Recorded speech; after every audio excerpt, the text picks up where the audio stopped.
F'dan il-messaġġ nixtieq nindirizza lill-Prim Ministru, Dr. Robert Abela, l-Kabinet tiegħu u l-Kummissarju tal-Pulizija.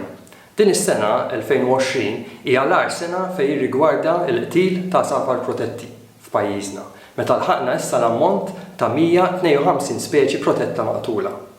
Mill-2015 sal-lum bdejna naraw żieda kostanti fl-illegalitajiet bħal dawn. U hemm raġuni ċara għalfejn dan qed jiġri, però ħalurukom l-aħħar safar li ġbarna mill-pubbliku. 1st October, and today we have been called for 5 different cases of injured birds that were recovered from various localities. The first one comes from last evening, found by Cabs, a common kestrel, which was found freshly shot in the limits of Rendi. We also have a lesser kestrel, which was found with injuries to both wings from Meliha. A night heron, which was found with an injury to its right wing from Santa Lucia. A purple heron, which was found in Ta'ali, also this morning, with injuries to its left wing. And a marsh harrier, which was found in Meliha, with injuries also to its left wing. These are the birds which have been recovered in less than 24 hours by members of the public, which called upon BirdLife Malta to recover these birds. Dawn la safar huma biss ftit mill-ħafna safar li qed inqatlu f'pajjiżna. Biex nirċievu 152 għasfur ifisser li kien hemm eluf oħra li ġew mill-quta u miġbura mill-kaċċatur. Irridu nifhmu li meta kaċċatur joqtol għasfur protett, normalment jiġbru. Alla dak li konna aħna huwa vera ftit minn dak li huwa reali. Din iż-żieda ta' kaċċa illegali rampanti hija tort tad-direzzjoni d-deċiżjonijiet ta' dan il-Gvern tal-Prim Ministru.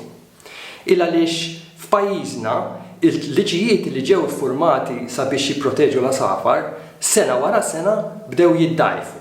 Kienu mfassla biex jipproteġu l-asafar u llum il-ġurnata qed jinbidlu biex jipproteġu l-kaċċatur u n-nassab. Din hija sitwazzjoni li l-Prim Ministru wkoll imbagħad ħa deċiżjoni fil-bidu tas-sena fejn iddeċieda illi fejn il-liġijiet tal-ambjent jaddihom lill-Ministru Farrugia bħala Ministru tal-Ambjent, iddeċieda illi dawk li jipproteġu l-asafar jaddihom lill-Ministru Clint Camilleri, il-Ministru ta' Għawdex, purament għax huwa kaċċatur u nassab. Mbagħad għandna l-Pulizija. Il-Pulizija għandha unit li ftit ilu kien jismu l-ALE, l-Administrative Law Enforcement, issa Environmental Protection Unit. U nista' ngħidilkom illi għadu ineffettiv. Sal-lum biss kien hemm karozza waħda biex tieħu ħsieb lil Malta Għawdex huwa importanti li nieħdu di bis-serjetà. Dan kollu qiegħed jibgħat messaġġ lil kaċċaturi li jistgħu jagħmlu li jridu, b'disrispett kbir l-elpija tal-Maltin u Għawċin li jħobbu n-natura. Il-Prim Ministru jrid jiftakar li l-Maltin u l-Għawċin żgur jippreferu għasfur ħaj minn għasfur mejjed. L-appell lill-Prim Ministru u lill-Gvern u li jieqfu jibżaw minn dawk li qed jiksru l-liġi u jibdew ipoġġu l-infurzar u jieħduh bis-serjetà. Ma jistax ikun li dan il-Gvern jibqa' insensittiv bis-sitwazzjoni li qegħdin. U allura f'isem il-membri tagħna u f'isem in-nies li jħobbu n-natura li huma ħafna f'dal pajjiż qed nesiġi li dan il-Gvern verament jibda jħoss għall-ambjent ta' pajjiżna u jibda jieħu d-deċiżjonijiet bis-serjetà.